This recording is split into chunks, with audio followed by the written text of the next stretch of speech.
shot was given to kill Stinney, the death mask fell off, and for several minutes you could see him in his death throes as he finally was killed. So this is a case where the evidence was not good to begin with, and since that time, since 1944, it's only looked weaker and weaker as the problems with due process, the problems with the trial have come to the surface. Well, and just to add to this, Professor Wu, it says his parents apparently were forced to leave the state, so he was alone. He was never interrogated in the presence of counsel or his parents. He had to endure the trial alone because, as we said, his parents were forced to leave the state, and so on and on and on. And of course, the death penalty is no longer permitted for people of that age in this country. But why is there this push to exonerate him now, and why are you a part of it?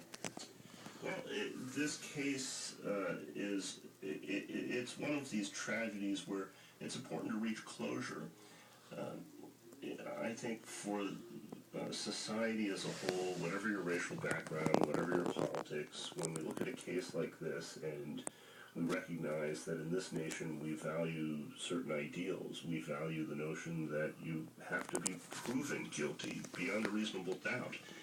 And it would be hard to claim here that Stinney had been proven guilty beyond a reasonable doubt. So I think it's important for all of us to look back at these injustices and to ask, what is there that we can do now? We can't put it right, but we can look at the example and ask, how should this change the way that we view the death penalty today? Is that in fact part of the point here, to point up again the ways in which the death penalty has, in the view of those who oppose it, has not served the interest of justice? Is that part of the reason that one wants to bring this forward? Because there are those who would argue that it's a terrible case, but this is picking at an old wound. This can't bring this little boy back, and the facts can never be known. It also is worth mentioning there's never a record of the confession that the sheriff says that he elicited from the boy.